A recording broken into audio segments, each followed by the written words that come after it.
Okay masters, ఇప్పుడు మనం చక్క ప్రాణాయామం చేస్తాం మాస్టర్స్. గుండెల నిండుగా ఫాస్ట్గా గాలి తీసుకుంటాం, అంతే ఫాస్ట్గా బయటికి వదలగలడం. ఇది 11 సార్లు చేయడం జరుగుతుంది. ఎవరు కళ్ళు తెరవద్దు. Ready, start.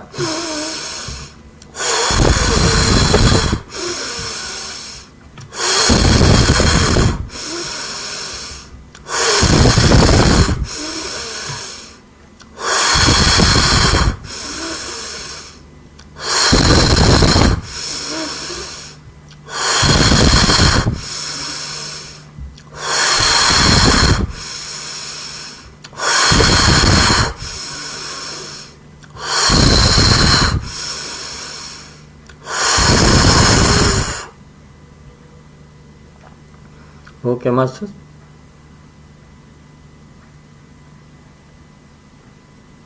ఈ ప్రాణాయామం కంప్లీట్ చేసిన ప్రశాంతంగా కూర్చుందామండి.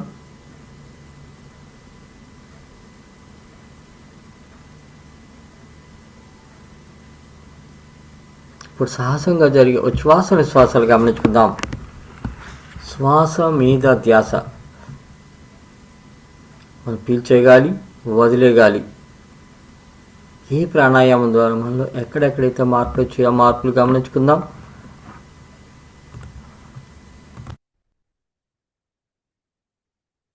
మన ముక్కు చివరి భాగం నుండి మన నుదిటి మధ్య భాగం వరకు మన శ్వాస యొక్క స్పర్శను మన ముక్కు రంధ్రంలో నుండి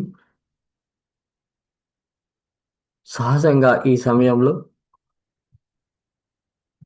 మన ముక్కు రంధ్రంలో ఒకటి సూర్యనాడి, ఒకటి చంద్రనాడి.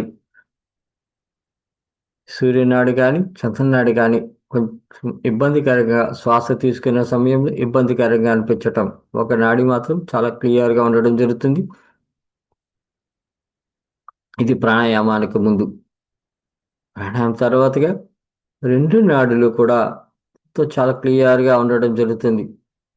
ఎవరైతే ప్రాణాయామం పర్ఫెక్ట్గా చేసుకున్నామో, గుండె నిండుగా గాలి తీసుకొని నోటి ద్వారా పూర్తిగా వదిలిగా ఉన్నామో ప్రతి ఒక్కరిలో ఈ మార్పు రావడం జరుగుతుంది. అలాగే మన గొంతు భాగంలో వేడిగా అనిపించటం, మన హృదయ భాగంలో వేడిగా అనిపించటం, పొట్ట భాగంలో వేడిగా అనిపించటం, లేదా కడుపులు తిప్పినట్టుగా అనిపించటం, ఇవన్నీ సహజంగా జరుగుతున్న మార్పులు. అలాగే మన హార్ట్ బీట్ పెరగడం జరుగుతుంది. ఈ ప్రాణాయామం చేసేటప్పుడు మన రక్త ప్రసరణలో కూడా వేగం మారుతుంది.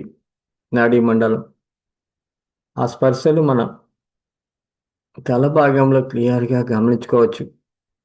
రక్త ప్రసరణ యొక్క స్పర్శలు, అలాగే మన హార్ట్ బీట్ యొక్క స్పర్శ.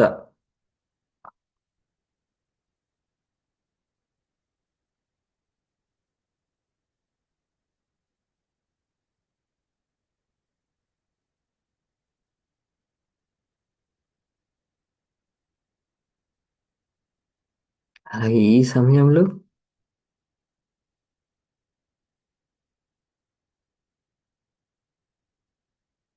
మన బ్లడ్ ప్రెషర్ అన్నది పెరగడం జరుగుతుంది. బీపీ ఈ ప్రాణాయామం చేసేటప్పుడుగా ఎప్పుడైతే ప్రాణాయామం కంప్లీట్ చేస్తున్నామో బీపీ అన్నది సహజ స్థితికి రావడం జరుగుతుంది. అదే ఎవరి స్థితి ఎంత ఉంది, ఈ 120/80 కానీ 90 కానీ, అలాగే 130/80 కానీ 90 కానీ 140 వరకు వెళ్ళడం జరుగుతుంది. దాన్ని సహజంగా బీపీగా పరిగణించడం జరుగుతుంది. ఎప్పుడైతే మనం ఈ ప్రాణాయామం ధ్యానం చేస్తూ ఉన్నామో, అలాగే వయసు రీత్యా అన్నది 130 కానీ 140 కానీ బీపీ అన్నది సహజం. ఎవరికైతే 40-45 ఇయర్స్ దాటి ఉన్నాయో, చిన్న చిన్న ఆరోగ్య సమస్యలు ఉన్నాయో,